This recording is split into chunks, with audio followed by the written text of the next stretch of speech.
네, 시작하도록 하겠습니다.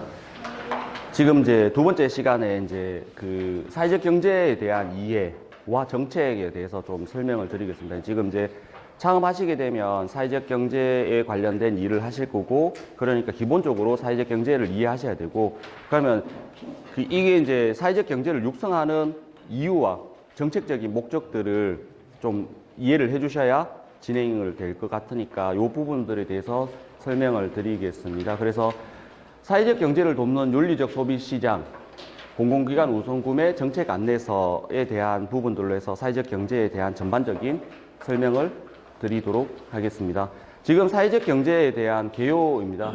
사회적 경제라는 부분들이 현재 국회에서 사회적 경제 기본법을 준비하고 있습니다. 준비하고 있는데 그 기본법 안에서는 사회적 경제를 지금 포괄적으로 다루고 있습니다. 근데 이 용어들이 너무 어려워요. 사회적 경제, 사회적 기업, 말기업, 협동조합, 이 용어들이 굉장히 어려운데 지금 사회적 기업은 고용노동부에서 육성하는 사회적 기업 육성법에 의해서 지원하고 있는 게 사회적 기업이고요.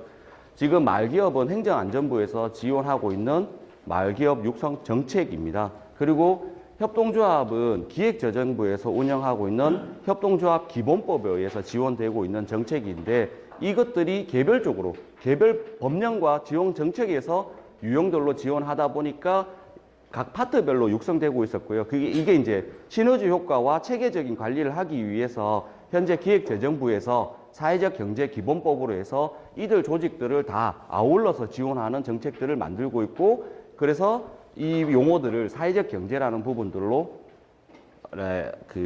설정을 하고 있습니다. 근데 하고자 하는 목적이 사회적 기업과 말기업과 협동조합이 하고자 하는 목적이 동일합니다.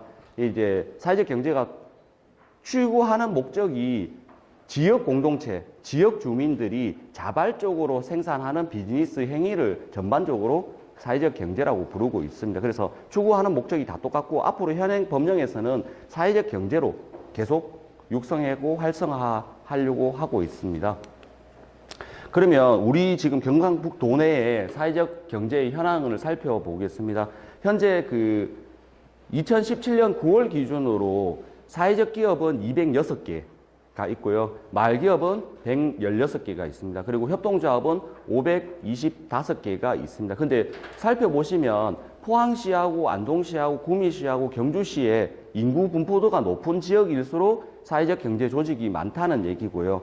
그러면 인구 분포가 상대적으로 작은 군이나 의성이나 영양이나 봉화나 이런 부분들에서는 상대적으로 작겠죠. 작은 이유는 이런 부분들을 단순히 숫자가 작다는 개념에 대한 부분들도 있고, 그걸 넘어서 보면 정부의 지원 정책 자금들이 결국은 인구수가 많은 곳에 창업자가 많은 곳으로 편중돼서 지원되고 있다는 것을 역술적으로 볼 수 있는 거죠.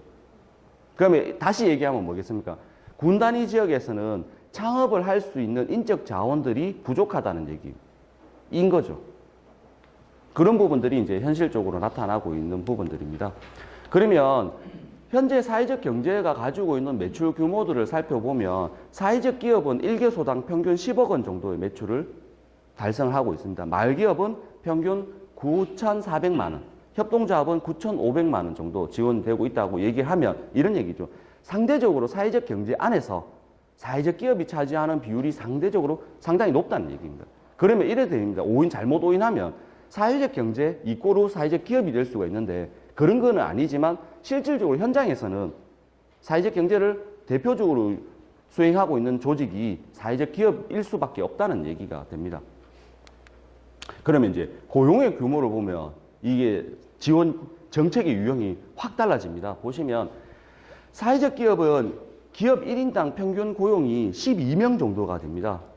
그리고 말기업은 기업당 평균 고용 규모가 12명처럼 보이지만 자세히 보면 상근직은 2명, 그러니까 이제 고용돼 있는 상근 근로자는 2명밖에 없고 나머지는 비상근.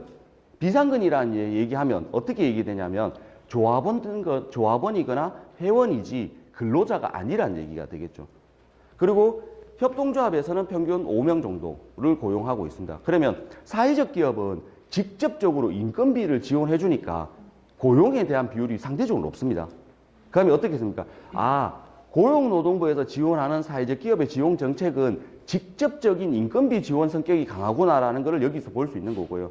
말기업은 보시면 추구하는 목적이 다를 수가 있어요. 사회적 기업은 인력을 많이 주니까 상용직 고용이 높아야 되고, 상용직 고용이 높다는 비율은 뭐겠습니까? 이걸 유지하려면 굉장히 높은 수준의 비즈니스, 사업을 수행해야 되는 성격이 되는 거겠죠. 근데 말기업은 상대적으로 보면 상근직이 2명밖에 없고 조합원이거나 회원들에 대한 비상근직은 비율이 높다는 얘기는 뭐겠습니까?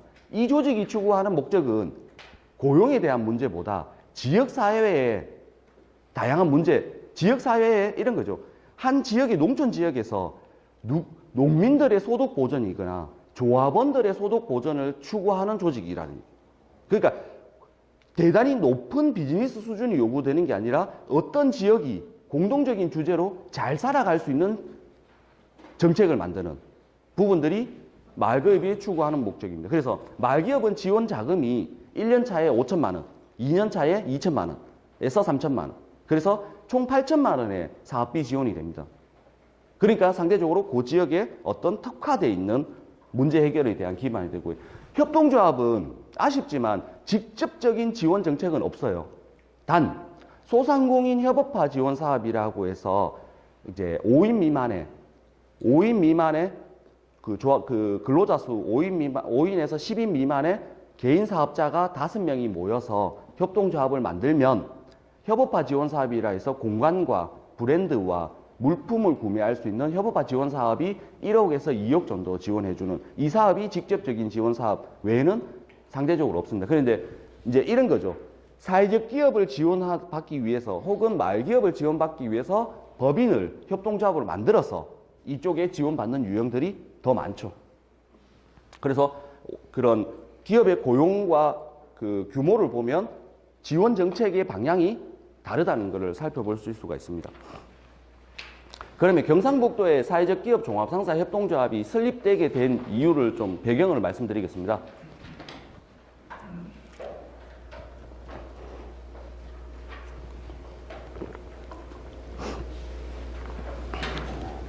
사회적 기업을 돕는 사회적 기업을 모토로 해서 종합상사가 출범되었는데요. 출범되기까지 한 4년 정도의 준비 과정들이 있었습니다. 그러면 종합상사가 만들어진 이유는 2015년도 12월 달에 이제 경북에 있는 86개의 사회적 기업들이 자발적으로 출자해서 1억 4천만 원의 출자금으로 종합상사가 만들어졌다는 것들은 여기 보이는 부분들에 대한 취지지만 실제로 종합상사가 만들어졌던 이유는 첫 번째가 예비 사회적 기업이 됐는데 대다수의 사회적 기업 90%가 1년 차하고 2년 차에 다 적자가 나는 겁니다. 적자가 나는데 여기 있는 창업팀들도 똑같은 문제를 겪을 수 있는 부분들인데요. 왜 적자가 나냐면 법인을 만들고 예비 사회적 기업이 돼서 평균 5명에서 15명 사이의 인력을 지원받습니다. 지원받으면 처음에 뭘 하겠습니까? 인력을 지원받았으니까 사람들을 채용하겠죠. 사람들을 채용하면 그 다음에 과정을 뭐 해야 되냐면 상품과 서비스와 생산품의 품질을 만들어야 되죠. 그럼 그 사람을 뽑아서 관리해서 생산 품질을 만들고 그 다음 뭐 하겠습니까? 영업 마케팅을 해야겠죠. 영업 마케팅을 하고 이 과정들을 통해서 시장에 진입해야 되는데 이걸 누가 혼자 하냐면 대표 혼자 합니다. 대표 혼자 하니까 뭐겠습니까? 사람을 채용하는데도 바쁘고 관리해야 되고 그 다음에 제품도 수준 이상의 제품을 만들어야 되고 그거를 판매까지 해야 되는데 이 과정들을 단일 사회적 기업 혼자서 다 해내기가 너무나 벅차다는 얘기들이 첫 번째 이유였고요. 두 번째 이유가 사회적 기업 육성법에 의해서 보면 공공기관들은 전체 구매 금액의 3%의 물품들을 사회적 기업 제품으로 공고로 구매를 해야 되는데 공공기관의 입장에서 사회적 기업 제품을 사보니까 나타나는 현상들이 첫 번째, 품질이 안 된답니다. 품질이 안 된답니다. 두 번째, 품질 대비 가격이 비싸대요. 세 번째, 국가기관이니까 품질에 문제가 생기면 하자 보수가 돼야 되는데 반품, 교환 이런 게 또 안 된대요. 네 번째, 국가기관이니까 어떻겠습니까? 물건을 사게 되면 회계정산이 다 제대로 돌아줘야 되는데 청구서, 품위서, 견적서, 납품서 이런 부분들의 서류를 사회적 기업이 못 맞춰주는 거예요. 그래서 공공기관에서 좋은데 아무리 좋아도 우선 구매를 해주고 싶어도 이런 부분들이 대응이 안 된다는 게 두 번째 문제였고요. 세 번째 문제는 사회적 기업이 경북에 생산하는 사회적 기업이 3,000가지가 정도 됩니다. 이 3,000가지 제품들을 어떤 공공기관에서 구매를 해주고 싶어도 일일이 알아가면서 다 분석해서 어느 기관이 뭘 생산하는지 알기가 너무 힘들다는 거예요. 차라리 이거를 알아주는 기관이 있었으면 좋겠다라는 게 세 번째 이유였습니다. 그러면 첫 번째 이유와 세 번째 이유, 첫 번째 이유와 두 번째 이유와 세 번째 이유를 결합해 보니까 이런 거죠. 아, 사회적 기업은 열심히 생산해서 좋은 품질의 물건을 만들고 이거를 누군가가 판매 지원을 해주고 공공기관에서는 믿고 어느 기관에 연락하면 사회적 기업 제품들을 납품해주고 그 다음에 사회적 기업이 못하고 있는 교환, 반송, 다시 반품, 그 다음에 이제 그 불량 하자품에 대한 유지보수 이런 것들을 대행해주는 기관이 생기면 좋겠고 그리고 사회적 기업이 못하고 있는 기획서, 정책 안내서 혹은 회계정산 서류를 대행해줄 수 있는 기관이 생겼으면 좋겠다는 합의사항을 걸리는 시간이 4년이 걸렸고요. 그거를 대행해주는 기업이 사회적 기업 종합상사입니다. 그래서 종합상사에는 뭐 사회적 기업 협의회 각 먼저 같이 이 부분들에 대해서 논의가 되었고 출자가 되었고 여기에 참여하는 것이 경상북도랑 대구고용청이랑 사회적 기업 지원센터가 같이 지원해주고 이 밑에 여러 가지 업종 한 지금은 110개 정도가 되는 조합원사들이 각 유형별로 업종별 네트워크를 구축해서 사회적 기업 종합상사라는 부분들이 생기게 되었습니다. 그래서 종합상사가 어느 정도의 성과는 냈지만 아직은 해야 될 일들이 굉장히 많습니다. 사회적 기업 물품들을 조금 더 판매를 확대시켜야 되는 부분들이 있고 또 홍보도 많이 해야 되는 부분들이 생기고 그 다음에 이제 물건들을 사회적 기업 물건들을 더 유통을 더 체계적으로 지원해 줄 수 있는 시스템을 구축해야 되는 부분들이 아직도 종합상사가 해야 될 과제인 거죠. 여기서 이제 창업팀들이니까 여기서 설명을 조금 더 한 번 더 드리면 그 많던 사회적 기업들이 예비 사회적 기업들이 왜 1년차, 2년차에 적자를 내고 있느냐에 대한 문제를 심각하게 받아들일 수 있습니다. 그 사회적 기업 지원 정책에 의해서는 그 최저임금의 90% 내지 80%를 지원해주고 있습니다. 지원해주고 있는데 그 대다수 사회적 기업들이 그 첫 해에 또 혹은 두 번째 해에 이만큼 지원해주는데도 불구하고 적자가 나는 이유가 이런 게죠. 참여 근로자들의 임금이 낮아요.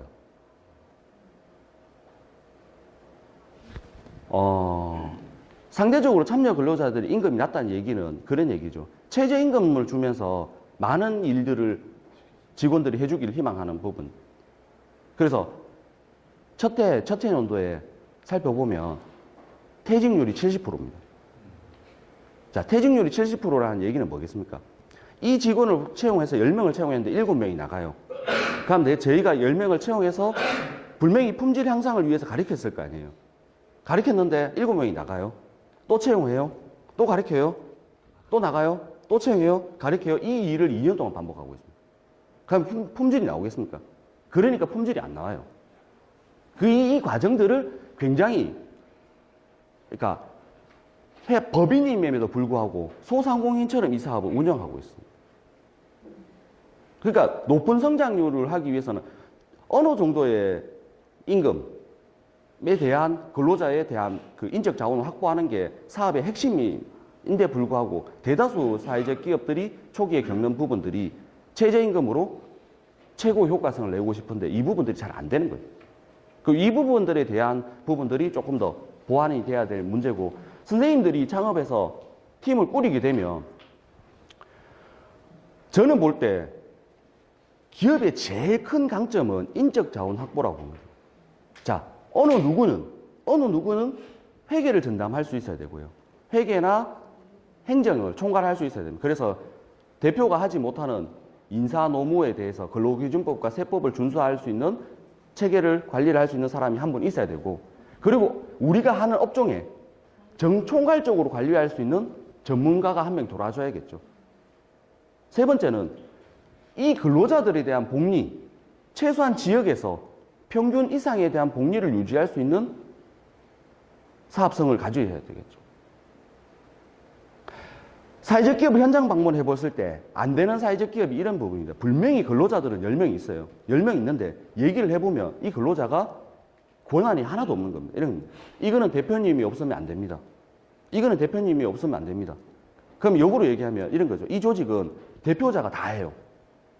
사람을 채용하는 것도 대표자가, 물건을 만드는 것도 대표자가, 물건을 품질을 향상시키는 것도 대표자가, 물건을 판매하는 것도 대표자가, 물건을 홍보하는 것도 대표자가.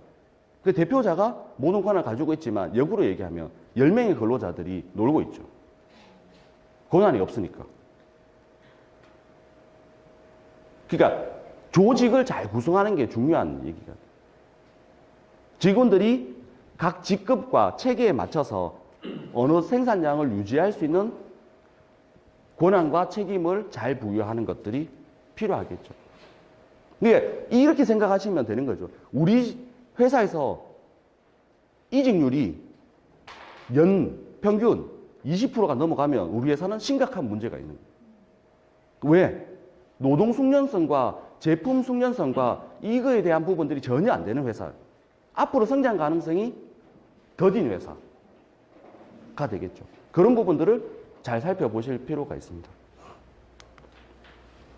그래서 사회적 기업 종합상사가 하는 부분들은 이런 다양한 업종들이 생산되는 사회적 기업 제품들을 공공기관 혹은 민간 기업에게 판매 대행을 해주고 있는 부분들이고요. 그리고 이제 해당 업종의 사회적 기업들이 못하고 있는 일들을 정책적으로 기획해서 그 사업화가 될 수 있도록 지원해주고 있는 일들을 저희가 하고 있습니다. 지금 이제 사회적 기업 제품 우선 구매를 해줬던 부분들이 2015년도에는 사회적 기업 제품들을 중개해준 부분들이 약 49억 원 정도가 되고요. 지금 2017년도에는 뭐 안동시, 경상북도 각종 공사들과 같이 우선 구매에 대한 협약식을 진행해서 우선 구매에 대한 성장에 대한 폭도를 넓히고 있고, 그 다음에 이제 현대백화점 그룹과 현대그린푸드를 통해서 사회적 기업 제품들이 민간 시장에 판매가 될 수 있는 체계들을 지원하고 있습니다. 그러면 사회적 경제를 이해하려면 핵심적인 키워드가 윤리적 소비에 대한 부분들의 인식이 필요합니다. 필요한 부분들인데, 그러면 윤리적 소비와 착한 소비에 대한 부분들을 살펴보시면 2010년도에 미래를 바꾸는 키워드 탑 10을 조사를 해봤습니다. 조사를 해보니까 뭐 우리가 잘 알고 있는 소셜 네트워크와 대체 에너지, 그 다음에 모바일, 스마트, 폰 이런 부분들이 상위에 차지하고 있는데요. 이 중에서 이제 7위에 해당되는 것들이 착한 소비와 윤리적 소비라는 부분들이 7위에 랭크되고 있습니다. 랭크되고 있는데 우리는 그 윤리적 소비와 착한 소비를 사회적 기업 육성법이 생기기 이전부터 경험하고 있습니다. 우리 생활에. 어떤 부분이냐면 이제 제일 먼저 이슈가 되던 게 공정 무역 커피. 같은 가격의 원두와 커피라면 생산국의 농가를 보호하고 생산국의 농가의 소득을 지원해주고 있는 착한 제품을 사주겠다는 부분들이 공정무역커피로 우리 사회에 먼저 진입이 됐죠. 두 번째, 공정무역 초콜릿. 초콜릿 생산하는, 코코아를 생산하는 국가에서 아동노동 착취가 심하니까 아동노동 착취를 하지 않으면서 교육 지원하고 농가의 소득 보존을 해주고 있는 같은 제품의 초콜릿이라면 공정무역 초콜릿을 사주겠다. 그리고 삼성을 다니고 있는 샐러리맨이 어느 날 이 사업의 아이템을 보고 미국으로 건너가서 판권을 받아와서 전 세계에서 판매량 2위를 차지하고 있는 탐스 슈즈. 한 클레의 운동화를 사면 빈민국의 아동들에게 운동화를 지원해주고 있는 부분. 이런 플랫폼들이 우리가 사회적 경제라고 우리나라에서 칭하기 이전부터 우리는 밀접하게 보고 있었던 거죠. 그들이 하고 있는 행위가 윤리적 소비에 따른 사회적 경제의 행위인 거죠. 저는 이제 사회적 경제에서 윤리적 소비와 착한 소비가 앞으로 굉장히 중요한 키워드라고 될 거라고 생각하고 있는데 어떤 개념이냐면 저는 국민학교 세대입니다. 제가 다닐 때 국민학교 다녔고요. 제가 다닐 때 국민학교 다닐 때 이 생수를 물을 휘발유와 같은 가격으로 지금 사 먹는다는 걸 상상할 수가 없었어요. 항상 수도가에서 물을 마셨고 집에서 물을 끓여 먹거나 했지 이 물을 감히 휘발유와 비슷한 가격으로 사 먹는다는 걸 상상을 하지 못했습니다. 이게 없던 것들이 생긴 하나의 시장이 됐잖아요. 저는 이 사회적 경제에서 착한 소비와 윤리적 소비가 앞으로 하나의 산업이 될 거라고 생각합니다. 그래서 사회적 경제를 이해하는 파트에서 윤리적 소비를 이해하는 것들이 중요한데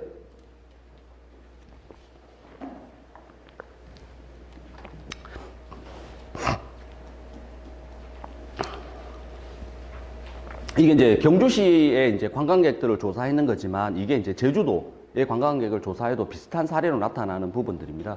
보시면 이제 한 100명을 대상으로 대면 인터뷰를 해봤습니다. 보통 이제 그 1박 2일이나 2박 3일을 했을 때 100만 원 정도의 평균 지출을 가정한다 했을 때 어떻게 소비를 하고 있느냐를 살펴보니까 이렇게 되더라고요.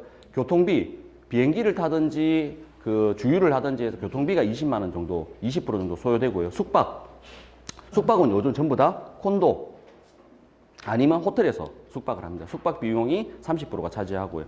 먹거리는 그 지역에 있는 프랜차이즈 먹거리에서 20% 소비되고요. 여가는 대기업에서 운영하는 편의성이 좋은 여가 프로그램들을 이용하고요.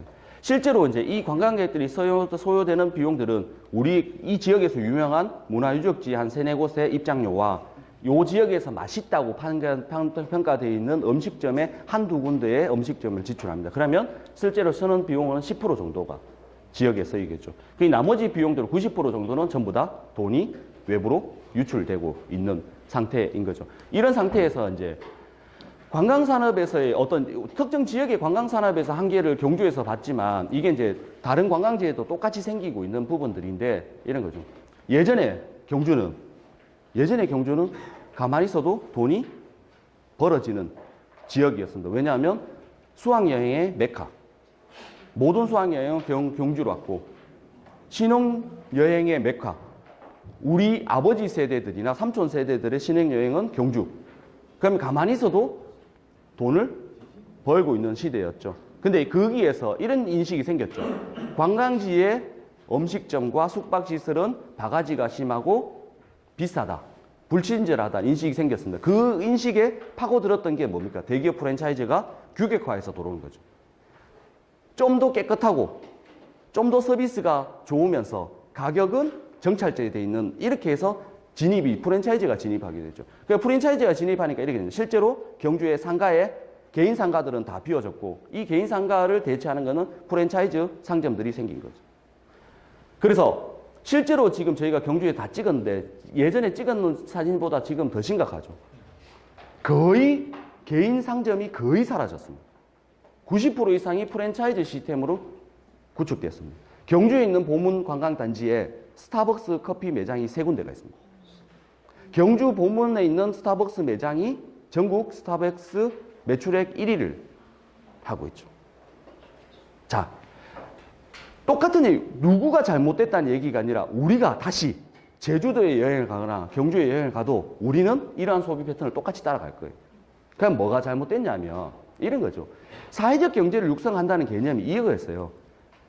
대기업에 경쟁할 수 있는 소상공인들이 사회적 경제 지원 정책을 지원을 받아서 대기업에 경쟁하라는 뜻이었어요. 사회적 경제를 육성한다는 게. 지역 경제 활성화와 지역 일자리 창출과 이런 부분들에 대한 부분들이 체제인 사회적 경제가 모든 사회적 경제가 얘기하는 핵심적인 가치가 지역 경제 활성화, 지역 경제 보호 정책 안에서 일자리 창출과 지역의 문제 해결이었습니다. 그러면 사회적 기업 5년간 인건비 지원과 사업개발비 지원을 합치면 8억 정도를 지원해 줍니다. 평균 무상 지원해 줍니다. 이 무상 지원해 준 뜻이 대기업에 경쟁할 수 있는 이 소상공인들이 법인화가 되면서 대기업에 경쟁할 수 있는 체계를 갖추라는 뜻이었어요. 목적이.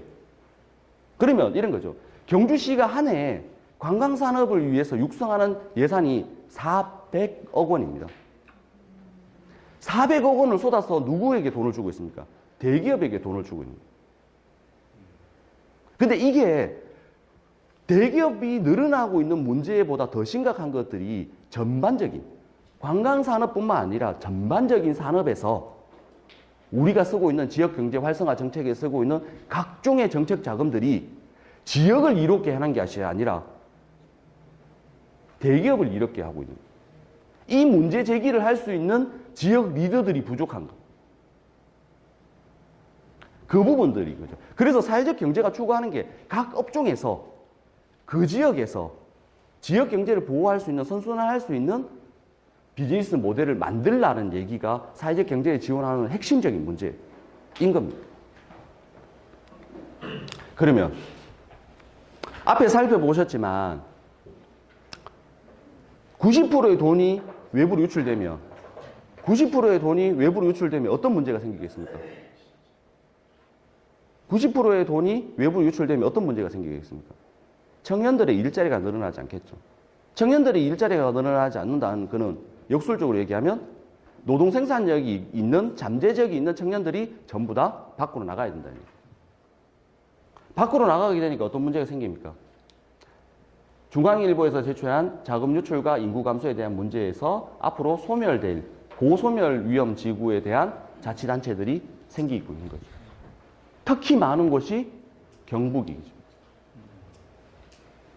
자, 예전에 영양에서 15만 명, 13만 명, 15만 명, 이 영양, 청송, 의성 군위들이 예전에는 전부 다 10만 명이 넘는 도시였습니다. 지금은 2만, 3만 정도 있죠. 그러면 이겁니다. 2만 5천 명 정도가 있습니다. 지역에서 2만 5천 명 정도 있습니다. 그 중에서 9천 명이 공무원입니다. 소방, 경찰, 행정, 뭐 다 합쳐서 교사까지 다 합쳐서 9천 명이 공무원입니다. 2만 5천 명 중에 9천 명이 공무원 빼면 몇 명입니까?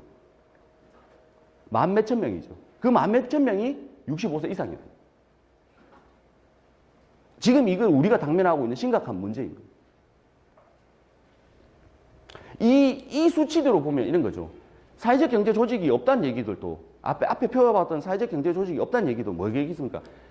사회적 경제를 실현할 수 있는 청년 그룹들과 그런 창업팀과 지역 리더들이 상대적으로 없다는 얘기죠. 왜? 먹거리가 없어서 없다는 얘기죠. 그래서 그러면 자금 유출과 인구 감소가 되는 단계별로 봐서 이게 좋아요. 우리가 심각한 문제라는 걸 인지했어요, 이제. 좋아. 고소멸 지역이고 앞으로 그런 부분들이 다른 지자체에서도 늘어날 거라는 거 인지했어요. 그게 문제라는 것도 알겠어요. 근데 이게 어느 순간에 접점이 되면 폭발적으로 늘어납니다. 이 폭발적으로 늘어나는 단계가 있어요. 자, 지역에서 통폐합이 되면 먼저 인구가 감소되면 제일 먼저 없어지는 공공 서비스가 있습니다. 제일 먼저 없어지는 게 학교입니다. 학교는 아동 인구수에 따라서 바로바로 붕괴가 되든지 폐교가 되든지 통폐합이 됩니다. 그래서 우리 지역에 자세히 보면 폐교 수가 엄청나게 늘어납니다. 학교가 늘어나죠. 그 다음에 없어지는 게 보건 계열입니다. 병원들이 없어져요. 산부인과가 막 없어지고 소규모 병원들이 막 없어집니다. 자, 이게 더 심각한 이탈 문제를 유발하죠. 자, 어떠냐면 공공서비스에서 보편적인 질 하락이 되면, 복지의 질 하락이 되면 민감한 분야가 의료와 교육인데 이게 출산 문제와 연결돼 있어요. 출산 문제와 교육의 불평등이 문제가 돼 있는데 이런 얘기죠. 저희가 이제 많은 공무원들하고도 일을 하고 해보지만 이게 개인이 잘못돼 있다고 얘기를 할 수 있습니다. 이게 공무원들도 그렇고 회사원들도 그런데 실제로 이래야 되게 되는 거죠. 일은 영양에서 합니다. 영양군에서 일을 해요. 일은 의성군에서 일합니다. 집은 어디에서 삽니까? 안동에서 살죠. 왜? 교육의 불평등이 심각해지니까. 우리 아이를 잘 키워야 되니까. 두 번째, 가임기 여성이 되면 임신하면 어떻게 했습니까? 전부 다 대구 내지, 안동 내지, 포항 내지, 서비스가 되는 대로 가야겠죠. 그게 뭡니까? 이것들이 이런 거죠.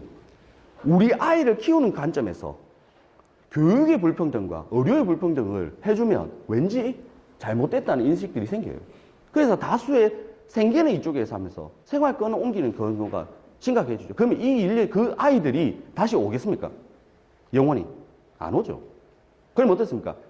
20대에서 30대의 여성과 청년들이 전부 다 빠져나간다는 얘기입니다. 이게 붕괴가 되면. 실제로 이게 지역별로 다 붕괴가 되기 시작해요. 근데 이 속도를 멈출 수가 없습니다. 그래서 더 밑에 보면 이제 청년 가구가 외부 인구 유출이 심각해지겠죠. 더 심각해지면 이렇게 됩니다. 보통 한 가구가 한 지역에서 월 100만 원 정도는 쓸 거 아닙니까? 생활비로. 먹든지 입든지 쓰든지. 이게 상권인데 연 2,000명이 감소했을 때 100만 원으로 계산해 보면 240억 원이 우리 지역에서 쓰고 있는 자금들이 없어져 버립니다. 안에서 돌아야 될 돈이 없어지기 시작합니다. 이게 돈이 없어지면 어떻게 되냐면 소기업과 소상공인들이 몰락합니다. 왜 몰락하겠습니까? 자, 가격 경쟁력하고 시장 경쟁력이 사라집니다. 우리가 어떤 매장에서 100개를 팔든 1000개를 팔든 20평이 있어야 되고 직원은 3명 있어야 되는데 100개를 팔았을 때 마진율과 경쟁률과 1000개를 팔았을 때 마진율과 경쟁이 달라지겠죠. 달라지면 어떻게 겠습니까? 원래는 1000개를 팔아야 되는데 내수시장이 없어지니까 100개를 팔면 물건이 비싸져요. 상대적으로 비싸집니다. 상대적으로 비싸지면 어떻겠습니까? 가격 경쟁력이 없어지겠죠. 가격 경쟁력이 없어지면 여기에 대기업 프랜차이즈가 툭 들어오면 다 무너지는 거예요. 그래서 이 패턴이 지금 우리 지역이 가지고 있는 패턴이에요. 대다수 지역이 가지고 있는 이게 패턴입니다. 이 패턴에서 문제가 생기는 거죠. 그래서 사회적 기업을 통해서 사회적 경제를 통해서 막대한 예산들을 막 지원해주고 있는 거죠. 이렇게 붕괴되는 소상공인들과 소기업들이 대기업이 경쟁할 수 있는 품질과 생산력을 갖추라고 막대하게 지원을 해주는 거예요. 근데 그것만으로도 안 되니까 이런 거죠. 사회적 경제 기본법이나 사회적 기업 육성법에서 하는 것들을 사회적 기업 경제 제품들을 공공기관이 우선 구매해 주라니. 우선 구매해 주라는 얘기가 뭐겠습니까? 소비의 편의성 때문에 못 사는 게 아니라 지역 경제 활성화 보호 정책이기 때문에 적어도 의성군, 경주시에서 집행되는 예산을 그 지역에 있는 사회적 경제 조직들에게 집행을 해서 돈을 외부로 유출시키지 말면 이 기업의 경쟁력이 높아져서 민간에 경쟁할 수 있는 경쟁력을 갖출 수 있지 않을까. 이 얘기들을 하고 싶은 거죠. 그래서 이 문제가 생기는 거죠. 저는 이제 안동이나 포항이라는 도시가 경북 전체에서 보면 굉장히 나쁜 도시. 봉화, 영양, 청송, 의성, 예천, 영주에서 사시는 분들이 생계는 거기 삽니다. 열심히 농사를 짓든 일을 하든. 자, 밥을 사 먹으러 갈 때는 안동으로 나가죠. 옷을 사러 갈 때는 안동으로 나가죠. 여기서 생산을 하는데 소비는 안동에서 다 해버려요. 그러니까 안동이 병원과 뭐 교육과 기본적인 숙박과 음식업이 발달되죠. 자, 포항도 대다수겠죠. 포항에 롯데백화점이 있으니까 영덕이나 경주나 영천에서 소비할 때 포항으로 가죠. 그러니까 이 두 도시는 현재에서는 괜찮지만 이 패턴이 길어지면 이런 도시들도 다 위험해지는 거죠. 자금의 외부 유출을 지금 얘기하는 건데. 근데 여기서 맞추면 되는데 여기서 안 맞히죠. KTX가 개통이 되니까 안동, 포항, 구미에 있는 부분들이 대구로 옮기는 소비를 대구로 가서 소비를 하겠죠. 또 더 큰 소비들은. 그런데 KTX가 개통되니까 이런 거죠. 전부 다 서울로 갑니다. 자, 이런 부분들이 저희 어른이 60대 중후반입니다. 몸이 편찮아서 기본적인 검사를 받고 싶다고 해서 대구에 있는 경북대 병원에 비용을 들여서 전체적인 검사를 했어요. 검사를 했는데 이 어른이 2달 동안 끙끙 앓는 거예요. 왠지 만족해하지 않는, 분명히 경증 질병이라서 약물 치료만 충분히 할 수 있는 부분들인데 이분이 만족도가 굉장히 떨어지는 거예요. 끙끙 앓는 거예요. 왜 그런지를 제가 자세히 한번 여쭤봤죠. 도대체 왜 그러시냐 물어보니까 이렇더라고요. 저희 아버님의 또래가 전부 다 조그만 질병이 있어도 서울의 아산병원 가고 서울의 삼성병원 가고 이런 거죠. 적어도 효도를 받았다 하면 몸이 조금만 아프면 서울에 갔다 와줘야 이 질병을 제대로 평가했다 라는 인식들이 시골에서 팽배해졌죠. 근데 지금 의료에서 이런 부분들이 있습니다. 충분히 권역별 의료센터들이 만들어졌고 그들이 할 수 있는 범위가 있어요. 최소한 저희는 젊으니까 이런 거죠. 최소한 중대 질병이다 하면 서울에 가서 한번 원껏 해드리는 게 맞지만 경증 질병조차 이렇게 되면 어떻겠습니까? 모든 지출들이 이렇게 가겠죠. 이게 지금 우리가 가지고 있는 보편적인 생각들인 거죠. 이게 계속 지속되고 있는 거죠. 그러면 뭐 여러 가지 비용들이 전부 다 사람들도 서울로 가고 돈도 서울로 가고 우리 지역이 할 수 있는 부분들이 경쟁력은 계속 상실되고 서울에서 대규모 자금으로 지역의 프랜차이즈를 계속 확대시키고 이런 부분들이 지속적으로 되다 보면 지방에서 사라지는 업종들이 생긴 거예요. 지방에서 사라지는 업종들이 생긴 겁니다. 여기에 대부분 동의를 해 주실 건데 첫 번째, 우리 지역에 의료 소매업이 없어져요. 예전에 뱅뱅이든 뭐 브랜드를 가지고 있는 대리점을 하면 어느 정도 수요가 됐어요. 지역에서 내수가 되고 운영이 됐는데 어느 순간 보니까 우리 지역에서 일반 대리점을 하는 의료업체들이 사라지기 시작하는 거예요. 다 소비를 어떻게 합니까? 백화점, 대형 아울렛, 온라인 쇼핑을 하니까 지역에서 소규모 의료 소매업들이 다 사라져요. 두 번째, 문고점이 사라지는데요. 문고점이 사라지는 거는 조금 더 심각하게 받아들일 수 있는 것들이 우리가 초등학교 다닐 때 맨 초등학교 앞에는 문고점, 소규모 문고점이 2개에서 3개 정도 있었습니다. 가면 중고등학교, 초등학교, 중고등학교 다 포함하면 어느 지역에든 20개에서 30개의 학교가 있었고 역으로 곱해보면 약 100개, 3개를 곱해보면 90개에서 100개의 문고점이 있었습니다. 있었는데 어느 날 보니까 앞에서 말한 전례대로 쭉 해오다 보니까 이런 거죠. 갑자기 대형 오피스 몰, 알파문구 그런 대형 오피스 몰들이 생겼고 그들이 이런 거죠.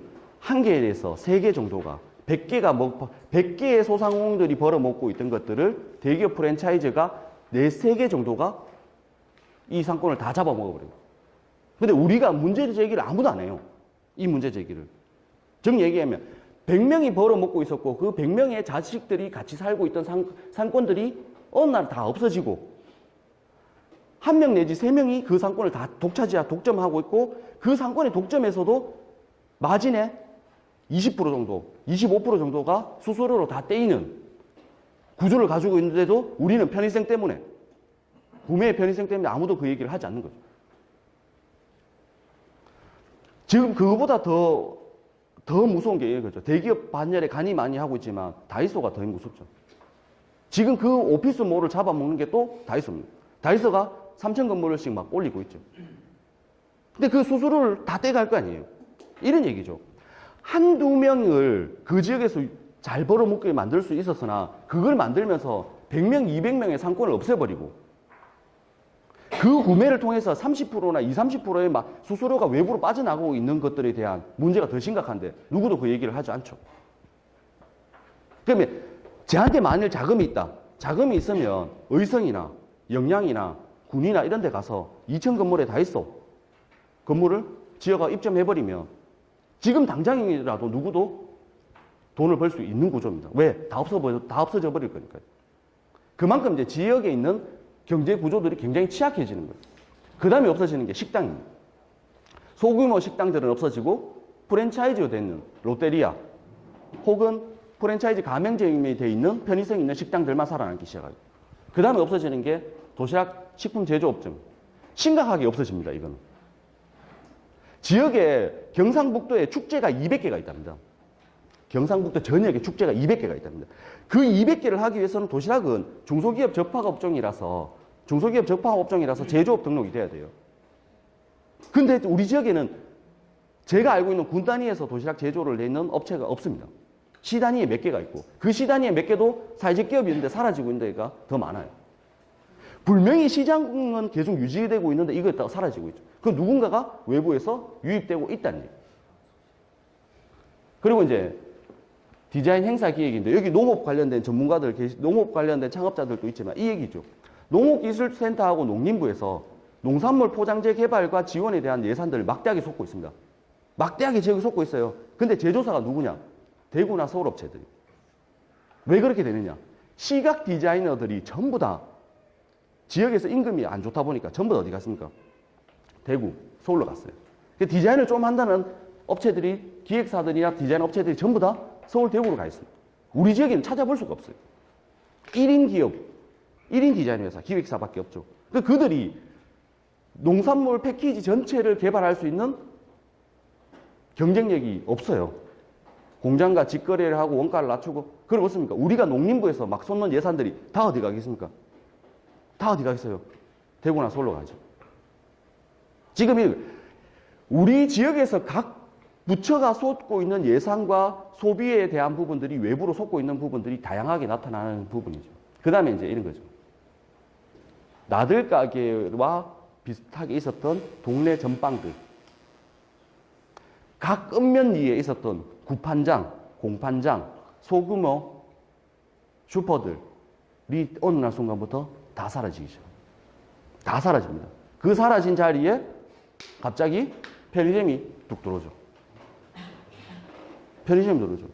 편의점의 구조가 젊은 사람들이 가서 삼각김밥 데워 먹고 뭐 사는 거 좋아요. 그 수수료가 전부 다 빠져나가는 거에 대한 문제가 심각한 부분들. 그러면 자, 저희가 볼 때 한 6개 정도만 짚었습니다. 여기 인테리어에 대해서 하시는 분도 있고 하지만 인테리어 업체도 점점 없어질 거예요. 점점 없어질 거예요. 왜? 대기업에서 만든 창호하고 이런 것들이 좀 더 규격화돼 버리면 다 없어질 겁니다. 왜? 원가를 못 따라가요. 공동구매하지 않으면 원가를 못 따라가게 돼 있습니다. 그것들이 가격 경쟁력을 밀어붙이면 이런 거죠. 이런 것들이 다 사라지는데 우리 청년들이 뭘 하고 살까요? 이 지역에서. 그러면 전부 다 이렇죠. 공무원 시험 쳐서 공무원 아니거나 일반 기업들, 건설 업체도 없어지고 전부 다 없어지니까 뭐가 없어지니까 일거리가 진짜 없다니까요. 그럼 뭘 할까요, 우리가? 이런 문제가 지금 당면되는 거죠. 그래서 이제 사회적 경제를 활성화하기 위해서 이런 거죠. 계속해서 이제 지역의 인적 자원 육성을 위한 아카데미를 추진합니다. 왜냐하면 이런 거죠. 정부에서 무상으로 줘요. 사회적 기업 5년 동안 8억 무상으로 준다. 기업을 운영하는 사람들은 이렇게 이해하실 수 있죠. 무상으로 줍니다. 무상. 조건이 아니라. 무상으로 주면 역으로 생각하면 이렇게 됩니다. 물건을 팔았을 때 단기 순이익을 10%로 봅시다. 어떤 기업들이 사업을 해서 단기 순이익 10%로 보면 8억을 무상으로 준다는 거는 역으로 계산하면 80억 원의 매출권을 주는 것과 동일한 겁니다. 굉장히 강력하게 지원해주고 있죠. 그렇게 지원해줘도 사회적 기업들이 생존율이 40%가 안 돼요. 5년 지원해줘서. 40%가 안 돼요. 이 구조 때문에 그렇죠. 여기서 사회적 기업을 연다는 게 무조건 희망적인 게 아니라는 얘기예요. 이 구조에서 살아남아야 되겠죠. 그러면 이런 거죠. 사회적 경제 기업이 도대체 어떻게 해야 되겠습니까? 어떻게 해야 되겠습니까? 답은 여기 있어요. 대기업에 경쟁할 수 있는 시설 규모와 경쟁력을 확보해야지만 살아남을 수 있다는 얘기예요. 우리가 알파 문구처럼 규모화가 되든지 규격화가 되든지 서비스 편의성이 있어야 이걸 찾을 수 있죠. 윤리적 소비를 연결할 수 있죠. 같은 품질의 같은 가격이라면 우리 주민들에게도 윤리적 소비를 연결할 수 있는 거고 공공기관에도 윤리적 소비를 연결할 수 있죠. 근데 대다수의 창업팀들이 이렇게 합니다. 5평, 10평, 열악한 규모에 최저로 투자를 해서 인력은 10명에서 15명에서 막 받아갖고 거기서 생산을 하는 거죠. 그럼 뭐가 안 됐습니까? 이건 윤리적 소비를 호소할 수가 없어요. 품질이 안 돼요. 왜 그렇게 하겠습니까? 왜 그렇게 하겠습니까? 창업 자금을 주니까 사업을 합니다. 사회적 기업에서 사업비를 지원해 주니까 사업을 합니다. 사업을 하고 싶어서 했던 게 아니라 지원해 주니까 했어요. 그 더 깊은 얘기는 뭐가 있겠습니까? 더 깊은 얘기예요. 성공할 자신이 없죠. 성공할 자신이 없으니까 어떻습니까? 낮은 범위에 지원을 받아서 최소한의 자금을 넣어서 한번 해보는 것. 이게 이제 이래야 되는 거죠. 사회적 경제에 대한 지원 예산들을 망하고 있는, 없어지고 있는 소상공인들과 똑같은 행위로 창업을 하고 있죠. 그러면 성장할 가능성이 없죠. 사는 구조가 이런데. 지금 소상공인들이 대기업에 경쟁할 수 없는 불편의성을 가지고 있고 비규격화를 가지고 있는 것들에 대한 문제를 하면서 우리는 창업 자금을 받아서 그렇게 일을 하고 있죠. 그래서 성장률이 저조해지는 부분들이 생기는 거예요. 그래서 이 부분들을 확보 해결할 수 있는 이런 아카데미들을 추진해야 돼요. 누가? 사회적 기업 종합상사도 하고 사회적 기업 지원센터도 하고 사회적 기업 경상북도에서도 하겠지만 누가? 지역에 계시는 분들이 해야 돼요. 지역에 계시는 분들이 누구한테 해야겠습니까? 청년들. 지역의 청년들을 활성화시키고 지역에 있는 퇴직자들, 능력 있는 퇴직자들에 대한 부분들, 지역에 있는 기농인들을 규합해서 다양한 정책 자금들을 연결해서 지역을 활성화하고 있을 수 있는 리더 그룹들로 하는 일들을 해나가야겠죠. 우리 지역의 문제를 우리가 어떻게 해결할 수 있는 관점에서 가보는 것들이 필요한 거죠. 그러니까 경상북도하고 사회적 기업 지원센터하고 종합상사가 한 해에 이런 교육 과정들을 몇 번 합니다. 몇 번을 해도 제일 문제가 뭔지 아세요? 사람들을 못 모읍니다. 사람들을 못 모아요. 전국적으로 이런 얘기가 있대요. 사회적 기업, 예비 사회적 기업하고 사회적 기업하고 신청률이 현저히 떨어진다는 거예요. 역으로 얘기하면 있죠. 할 만한 사람들이 이제 다 했대요. 근데 더 아이러니한 얘기를 드리면 우리가 교육하고 있는 이 순간에도 어느 누군가는 본인의 퇴직금을 2억을 틀어서 프랜차이즈 카페를 만들고 있고 프랜차이즈 식당을 만들고 있고 프랜차이즈 문구점을 만들고 있고 프랜차이즈 시스템들을 만들고 있다는 얘기입니다. 지금 이 순간에도 외부 지원 한 개도 없이 그리고 프랜차이즈 안에서 마진 구조에 따라서 도태하고 망하고 그러니까 한쪽에서는 계속해서 그런 일들이 벌어지고 있고 한쪽에서는 지원해주기 위해서 노력하고 있고 이것들이 결합점이 만들어지지 않아요. 왜 뭐냐면 여기 계시는 분들도 여기에서 교육과정에서 들으니까 이게 생겼다는 걸 알지 지역에서는 이걸 모른다는 얘기예요. 왜 모르냐고 물어보니까 이렇대요. 사회적 경제, 사회적 기업이라 하면 기업 같지가 않답니다. 첫 번째. 기업 같지가 않대요. 우리하고 동떨어진 얘기처럼 들린대요. 근데 사회적 기업과 사회적 경제가 지원해주고 있는 범위가 한계가 여신과 금융업 혹은 각종 인허가가 되는 업종 외에 제한이 없어요. 다 할 수 있음에도 불구하고 그런 부분들을 어느 한 지역에 편중돼서 예산이 집행되고 있는 부분들 예산은 계속 늘어나고 있는데 창업팀은 없다는 얘기들 창업팀이 없는 게 사회적 기업만 없겠습니까? 6차 산업 지원센터에서도 6차 산업을 활성화하고 싶은데 6차 산업을 할 농업인 단체가 없어지기 시작. 다 고령화돼 갖고 없으니까. 근데 그 교육을 시켜줄 만한 기관들이 없다는 얘기. 현장에서 이걸 연결해 줄 수 있는 기관들이 없다는 얘기. 그런 부분들. 그래서 이런 교육 과정들을 어떻게 지역에서 많이 알려서 정리할까? 정부의 지금 현 정부의 모든 정책들은 사회적 기업으로 사회적 경제, 사회적 기업으로 다 일원화되고 있습니다. 정리가 되고 있어요. 국토부의 도시재생 사업부터 시작해서 복지부의 돌봄 서비스 사업, 사회 서비스 사업, 그리고 교육인적자원부의 교육 사업들 이런 부분들이 전부 다 사회적 기업으로 론칭되고 있는 형태에서 지역의 사회적 기업이 없기 시작하는 문제들이 생기는 거죠.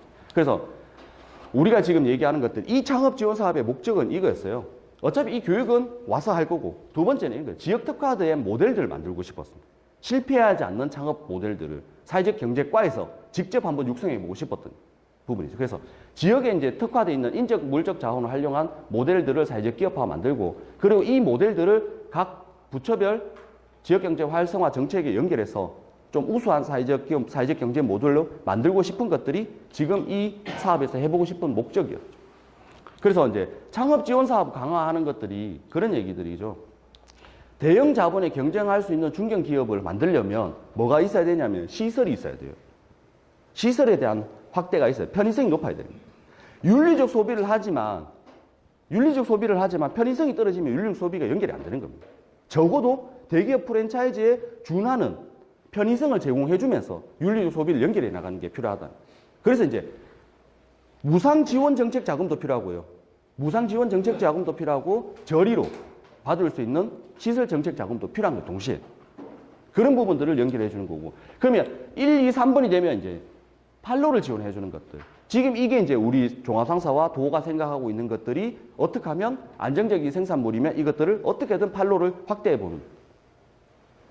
뭐 공공시설에 입점도 시키고 케이터링 사업도 강화하고 그 다음에 대기업 현대 그 백화점 그룹과 현대 그린푸드에 식자재로도 납품하게끔 하고 이런 부분들에 대한 다양적인 편의성들을 만들어서 경쟁력을 강화시키는 작업들을 해보고자 하는 게 지금 사회적 경제의 바람이고 방향인 거예요.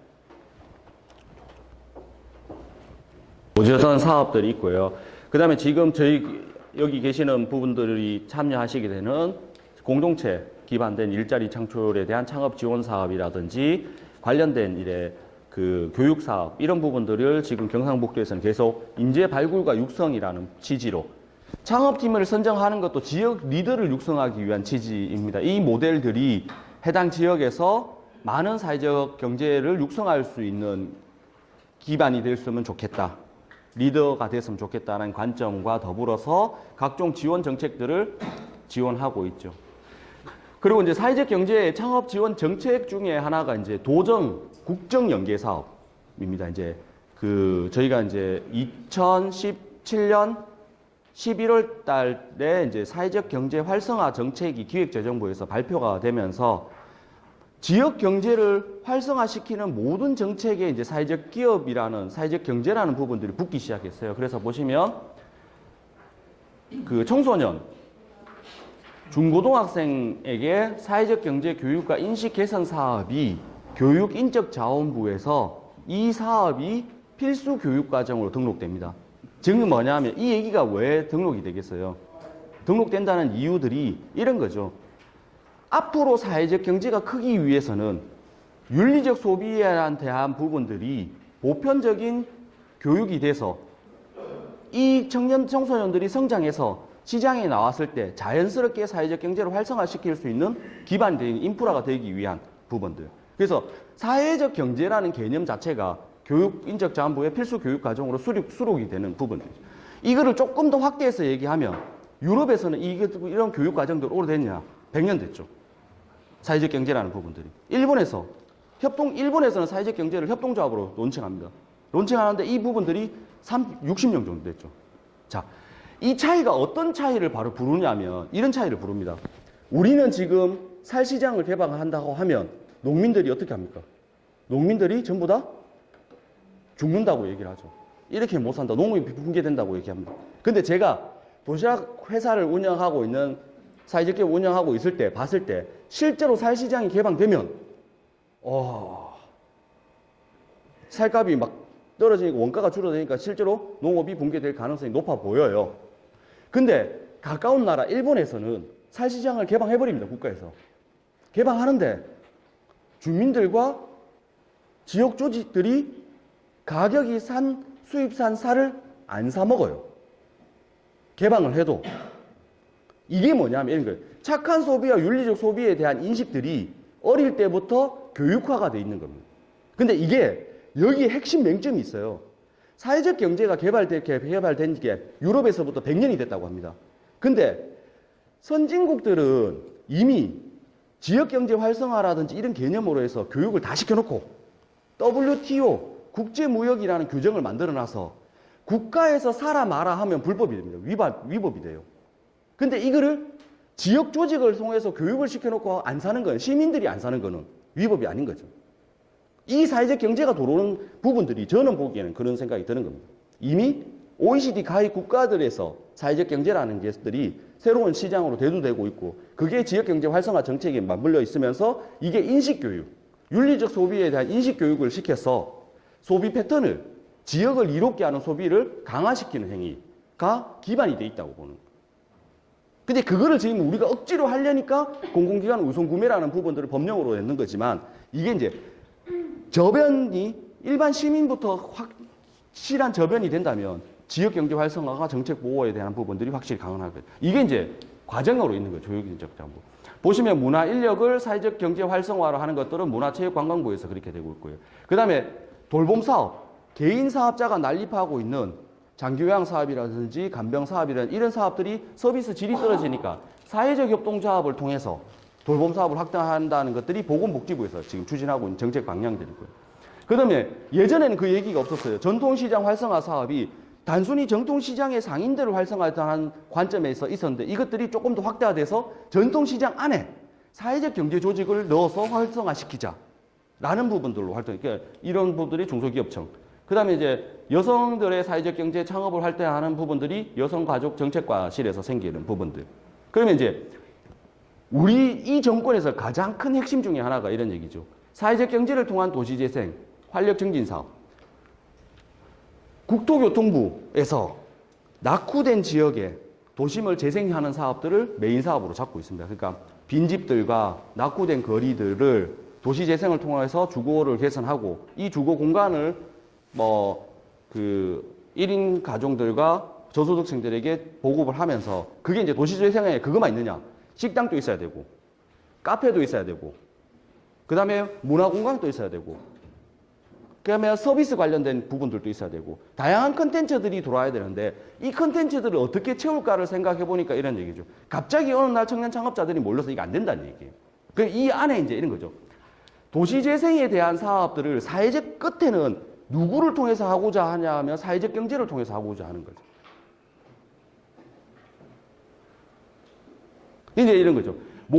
많은 분야에 산림청에서도 예비사회적 기업 지원을 하고 환경부에서도 하고 이런 많은 부분들이 결국은 규제가 되는 얘기들, 끝에 규제가 되는 얘기들이 지역경제 활성화에 대한 메인 플랫폼을 뭘로 갈 것이냐의 얘기들이 사회적 경제로 대두가 되고 있는 거예요.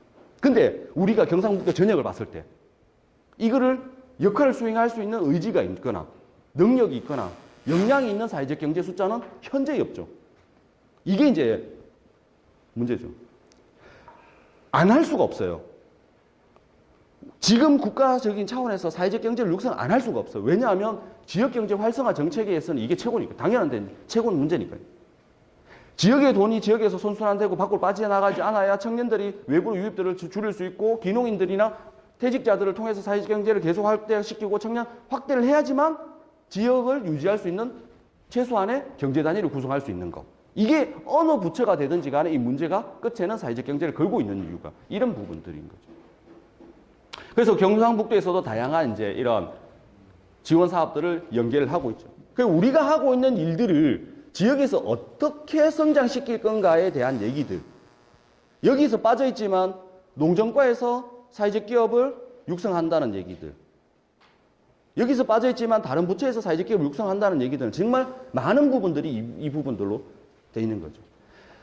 그래도 지역에서는 이거를 수행할 수 있는 사회적 경제 조직 숫자와 리더가 절대적으로 부족하다니.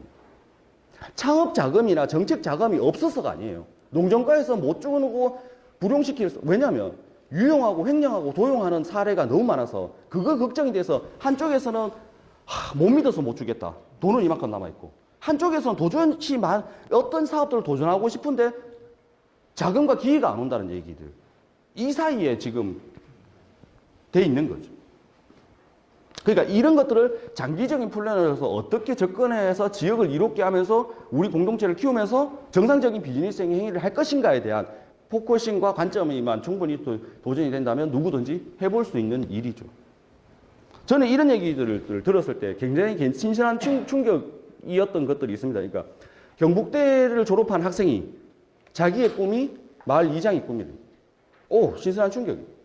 왜냐하면 지금 농촌에서는 65세 이상의 고령, 초고령 사회로 넘어가서 농업을 전반적으로 아우를 수 있는 청년 기반이 없는데 들어가서 이장을 하면서 농업 정책을 수립하면서 이런 것들을 내가 실제로 집행해서 선진 농업과 어떤 부분들을 만들어 보겠다. 근데 이것이 나의 미래 먹거리로 나의 인생을 걸 만큼 가치가 있는 일이다. 저는 그 친구가 성공한다고 봅니다. 왜냐하면 이제는 다 솔로 나가고 없어요. 똑같이 정책의 기회는 똑같이 있고 서울에서도 사회적 기업 지원을 받을 수 있고 군위에서도 사회적 기업 지원을 받을 수 있고 의성에서도 사회적 기업 지원을 받을 수 있어요. 똑같은 플랫폼 안에서 지원 정책은 똑같으니까. 근데 서울에서 제 같은 사람이 어떻게 무수히 많은 사람들이 있고 무수히 많은 대급 자금이 있는데 경북에서는 할 수 있느냐? 할 수 있죠.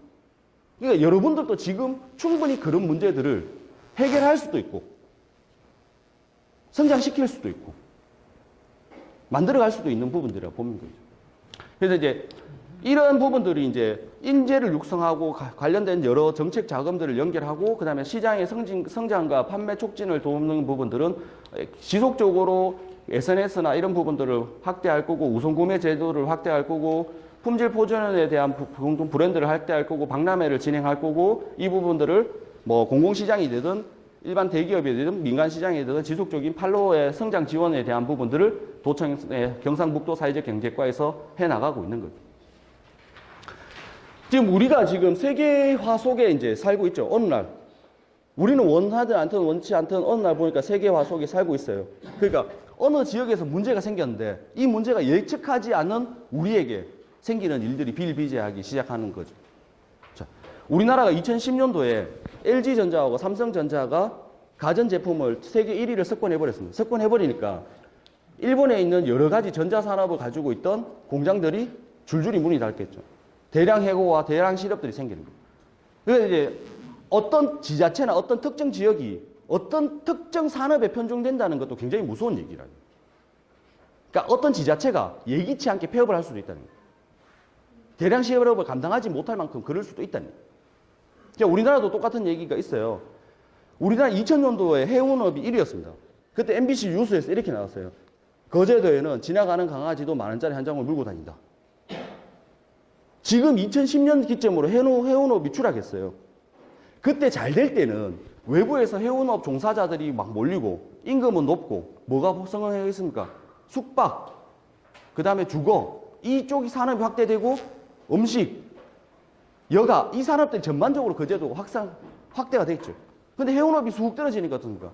대량 해고가 생기고 사람들이 빠져나가니까 제일 타격받는 것들이 주거, 준비 그만큼 많이 만들었던 원룸촌과 이런 부분들에 대한 재산권들이 추락하게 되고 식당이 문을 닫게 되고 그러니까 이런 거죠. 한 지역의 경제가 거의 사라져버리는 거예요. 그러니까 이런 거죠. 다양성이 중요한 얘기.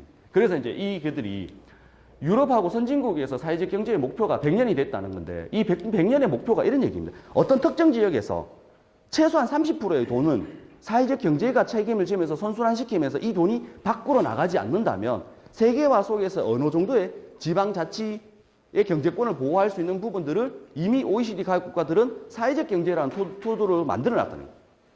지역 경제를 이롭게 하고 지역의 일자리를 만들고 이런 겉면적인 부분에서 그렇게 드러나지만 그것들이 어느 정도 다양성을 유지할 수 있고 그게 사회적 경제 기업 간 원재료를 순환시키면서 상호 유대가 되다 보니까 어느 회사가 도산하게 되면 그 종사자들을 다른 사회적 경제 조직들이 다 다시 유입시켜주고 또 누가 창업하면 그런 인력들을 분산시켜주고 이런 부분들이 유지가 되면서 경제를 보호하게 되죠. 그러면 이제 OECD 각 국가 중에 사회적 경제가 활성화된 기업들이 그 국가들이 가지고 있는 프로테이지가 적어도 생산던 사회적 경제가 가지고 있는 총 생산성이 20%까지 근접합니다.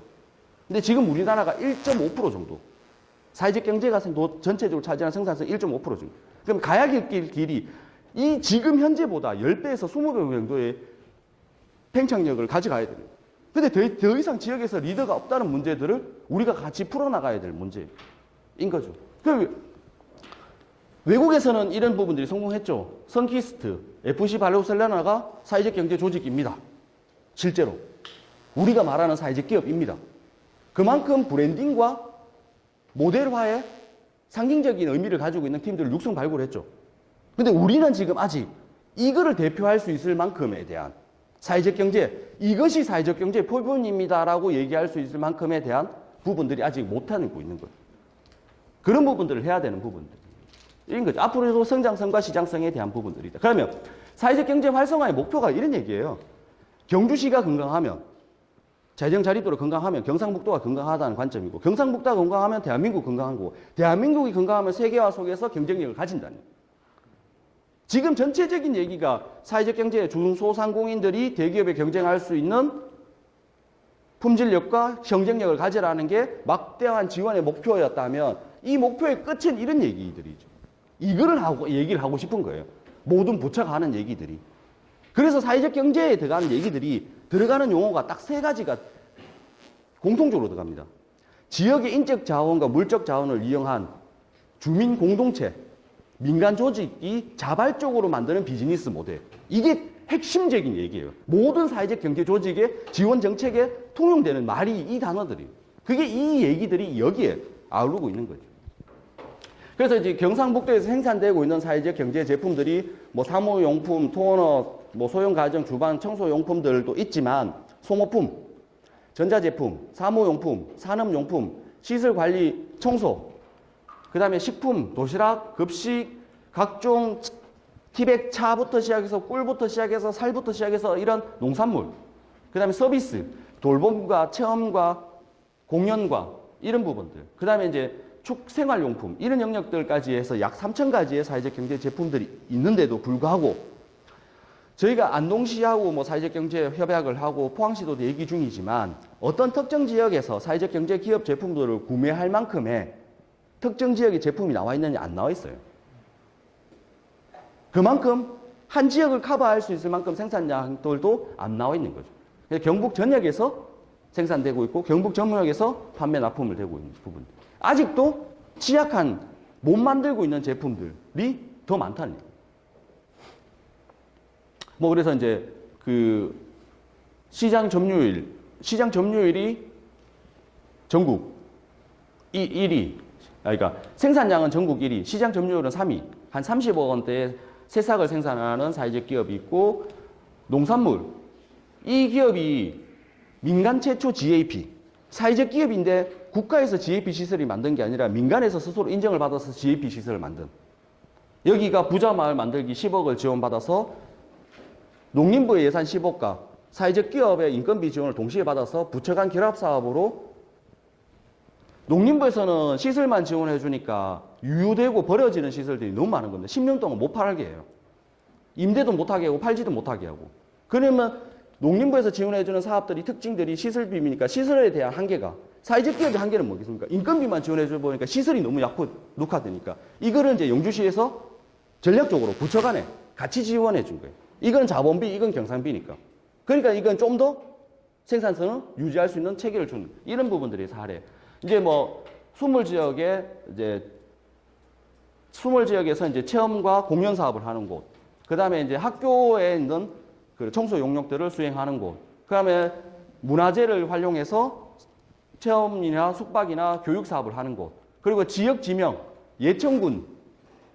예천군의 용국면이라는 용국면의 별주버전을 모태로 해서 용왕님도 드시지 못한 토끼 감빵이라는 모토로 해서 폐간이역에 생산시설을 넣고 벽에 별주버전을 해서 지역 관광과 연계되어 있는 사업들을 하는 곳. 이런 부분들이 이제 사회적 기업의 업종별로 이렇게 성장하고 있는 모습이죠. 사회적 경제 활성화 정책에 대한 부분들이 2017년도 정부에서 사회적 경제 활성화 정책이 100대 국정 과제입니다. 이 100대 국정 과제에서 26번째 과제입니다. 낮지 않은 형태의 과제죠. 수행해야 돼. 그래서 기사를 검색하면 사회적 경제라는 용어들이 굉장히 많이 나와요. 그래서 그 청와대에 처음으로 일자리 수석실 소속의 사회적 경제 비서관이 지정되었습니다. 2017년 6월 달에. 이때까지 없었던 사회적 경제 비서관이 생겼어요. 최혁진 비서관이라고 강원도에서 사회적 기업 협회장을 거쳐서 한국사회적기업진흥원의 본부장으로 있다가 비서관까지 간. 이게 사회적 기업을 종사했던 사람이 실제로 비서관까지 가서 이런 부서를 만들고 신설했고, 지금 내년도 1, 2월에 발제 예정인 게 이제 사회적 경제 기본법과 공공기관 사회적 가치 실현 기본법이 발효됩니다. 이제 앞으로 부처 간에 흩어져 있던 지원 정책들을 사회적 경제라는 법령에 의해서 체계적으로 관리를 하고, 공공기관이 구매해야 될 사회적 가치, 공공기관의 사회적 기업 제품과 사회적 협동조합의 제품을 5% 의무 구매를 하는 골자에 대한 법안들이 발의가 된 거고요. 이 속도에 맞춰서 경상북도에서도 사회적 경제과가 신설됐죠. 2016년 9월 달에 신설됐죠. 그러면 사회적 경제 활성화 정책의 이 첫 번째, 두 번째, 세 번째 얘기는 강의 때 지금 앞전 시간에 다 했던 내용들이고요.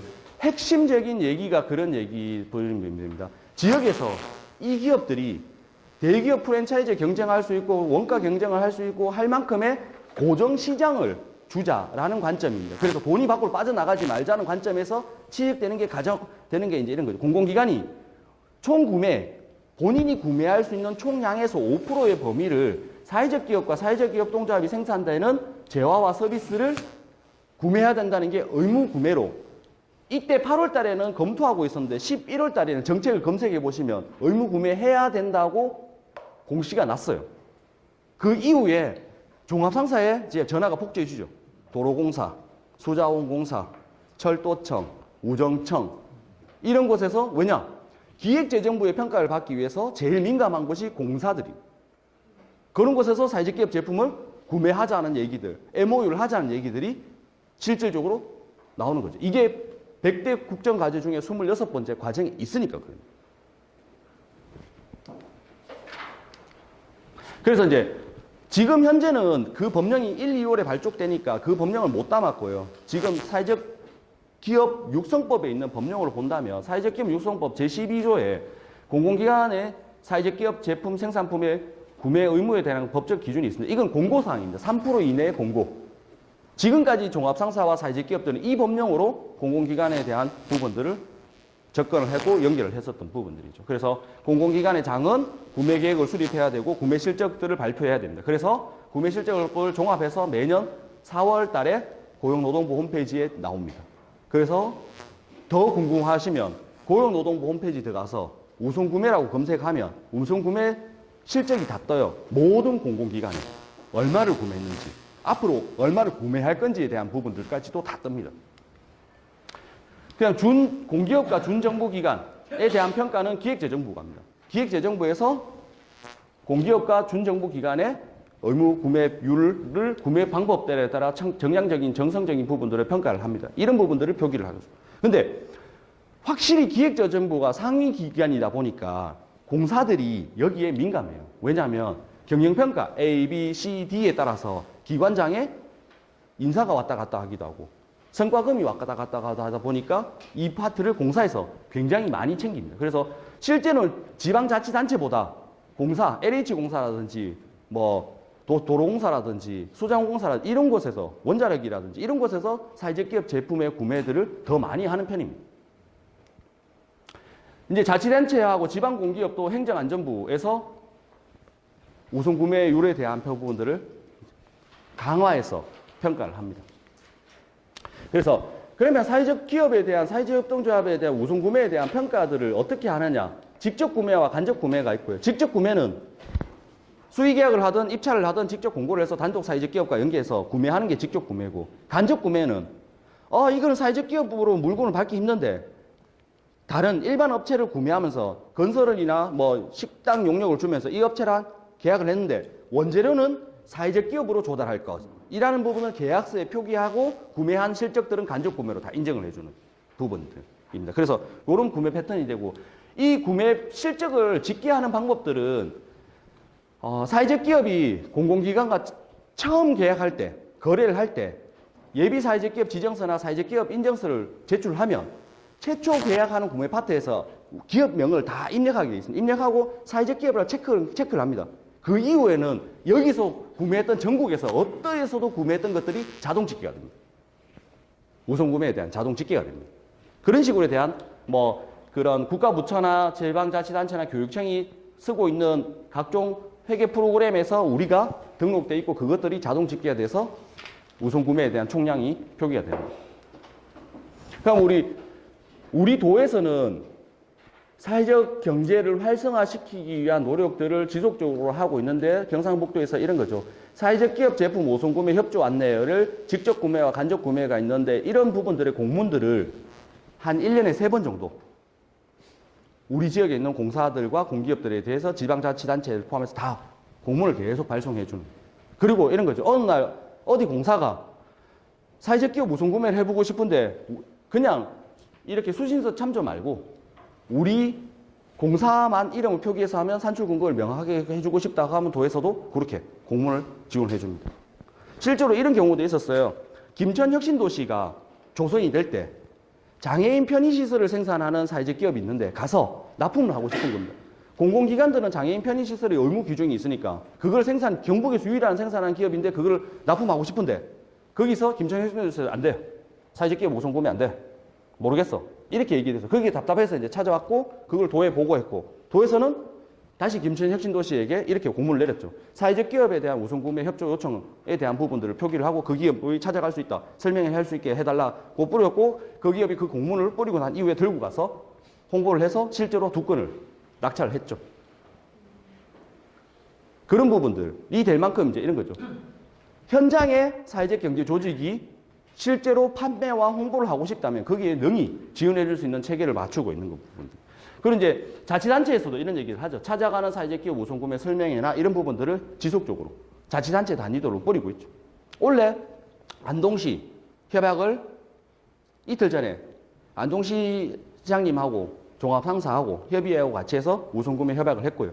포항시가 지금 지진 때문에 좀 밀려 있는데 할 예정이고 내년에는 이제 문경, 김천, 경주 이런 식으로 이제 확대를 할 예정인 거죠. 그래서 총 구매액들을 사회적 경제 종합상사랑 같이 해서 어떻게 구매를 활성화할 것인가. 근데 이렇게 오인하면 안 돼요. 우리 사회적 경제 조직이 강의 앞전 시간에 얘기했습니다. 공공시장에 목을 매어서 공공시장만 바라보고 이 사업을 하는 건 아닙니다. 공공시장을 고정 매출로 두고 어느 정도에 대한 성장성을 두고 민간에서 대기업과 대형 자본에 대응할 수 있는 경쟁력을 갖추기 위한 기반이 필요한 부분들이 공공에 대한 시장인 거지 공공시장만 보고 성장한다고 얘기하면 이거는 성장성에 한계가 있는 거예요. 우리의 목적은 지역경제 활성화에서 대기업과 대형 자본에 경쟁할 수 있는 경쟁력을 갖추는 목적이기 때문에 그런 측면에서 우선 구매에 대한 부분들이 연계되고 필요하다는 얘기지 단순히 여기만 바라보고 공기업만 바라보고 공공시장만 바라보고 성장한다는 건 성장의 한계가 있는 부분들. 그러면 공공시장이 없어지면 없어져야 돼요, 기업이. 그런 부분에 대한 부분들도 문제가 될 수 있는 거예요. 그래서 이제 경상북도의 이제 우선 구매 사례로 이제 현대그린푸드하고 현대백화점 그룹. 이게 이제 다음 시간에 경과 보고에 말씀을 드릴 얘기들이지만 농업에 대한 창업자를 모집하고 카페 업종을 창업자를 모집한 이유가 이런 이유들이 있었어요. 실제로 현대백화점 그룹하고 현대그린푸드와 경상북도에서는 지역 농촌형 카페 청년 사회적 기업을 공동으로 양성하고 원가로 우리가 물류가 안 되니까 물류를 지원해주고 원가로 원재료를 납품하면서 다른 프랜차이즈 시스템보다 더 효율적이면서 경쟁력이 있는 창업 환경을 조성해주기 위한 목적이 하나가 있었고요. 청년 사회적 기업이 생산하는 1차 농산물을 매년 100억 단위로 5년간 구매를 해주려고 했던 시스템들이 이 두 가지가 약속이 돼 있었어요. 그런 MOU가 돼 있어서 이런 거죠. 이 공모 사업이 나간 거죠.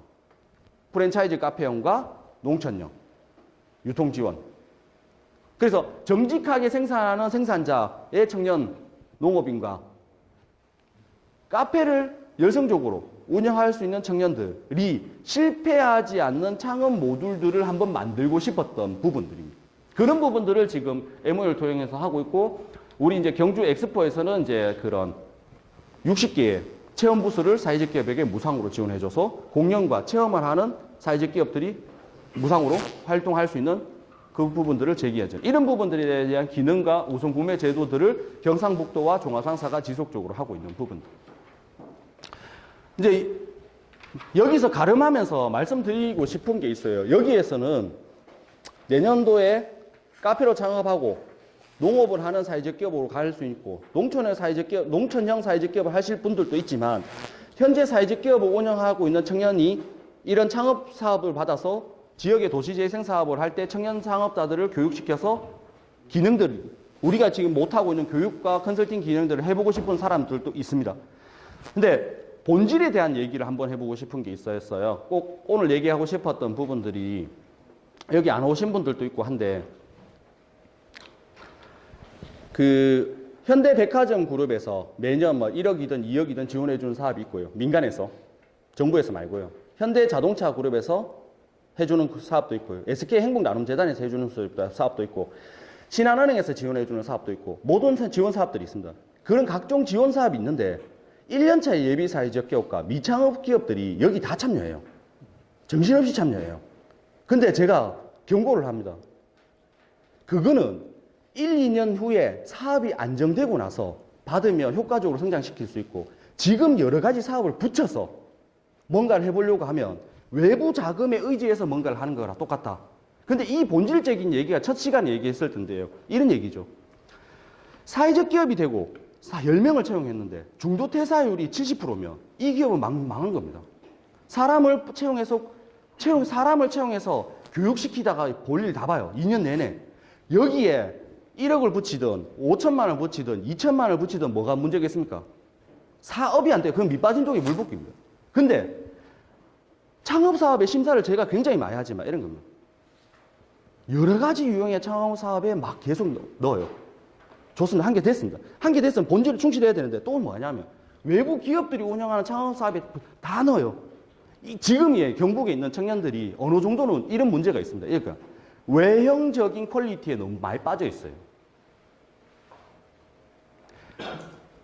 다른 뭔가를 하기 위해서는 본질이 있어야 됩니다. 내가 하고 있는 본질의 무언가가 어느 정도 기능적인 부분들이 해결돼줘야 외형적인 걸 붙였을 때 확대가 돼요. 근데 그 기업을 갔는데 퇴직률이 막 40%, 50% 나와요. 근데 대표는 공모사업에 각종 공모사에 다니고 있어요. 여기는 인력이 보강이 안 돼요. 근데 이 기업에 성장성이 있느냐? 근데 아무리 뭔만 얘기를 해도 못 알아들어요. 본질이 뭐냐면 아무리 좋은 비즈니스도 사람이 하는 겁니다. 적재적소에 사람이 있어야 돼요. 회계와 행정을 총괄하는 사람, 품질을 책임지는 사람, 조직을 관리하는 사람들이 책임자들이 잡히고 이 조직원들이 구성이 돼서 이 조직원들이 같은 생각으로 최소한 이런 생각이 돼야 됩니다. 자기가 받는 임금의 3배수 이상의 생산성을 유지할 수 있도록 노력해야 돼요. 모든 성원들이.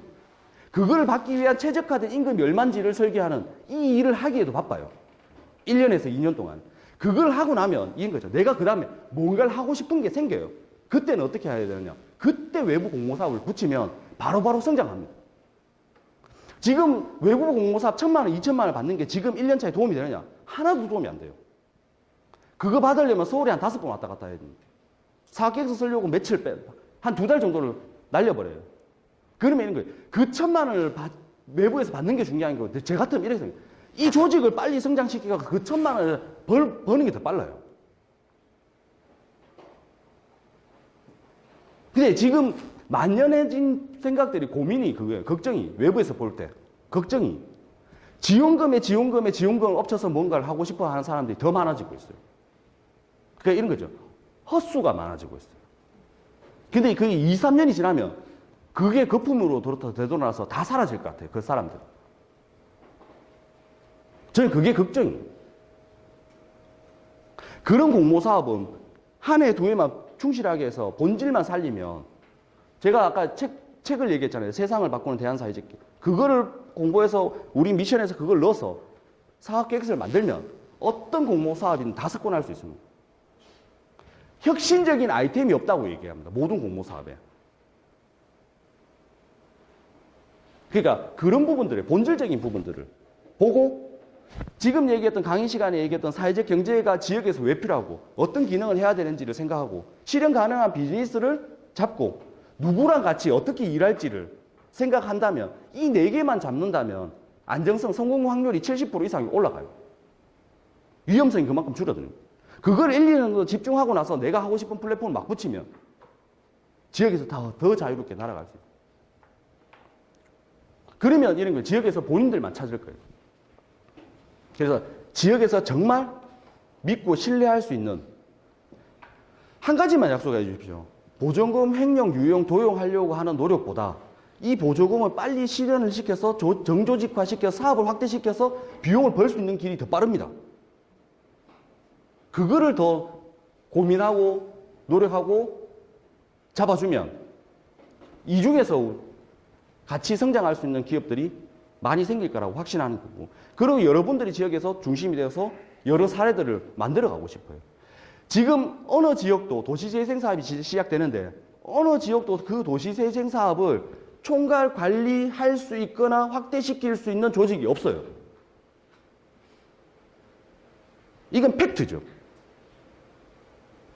카페를 하든 식당을 하든 이게 문제가 아니에요. 그러한 청년들을 교육시키고 관리시키고 확대시키고 그들끼리 원재료를 순환시키고 브랜딩을 만들고 어떤 골목을 개발하고 전략적으로 성장시키고 이런 일들을 같이 할 수 있는 플랫폼들이 필요한 거죠.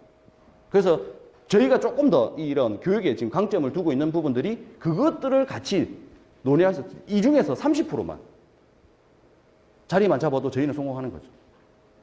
그런 생각으로 지금 이 부분들을 계속해서 강조를 하고 있는 부분들입니다. 저희 강의는 여기까지로 마치고요.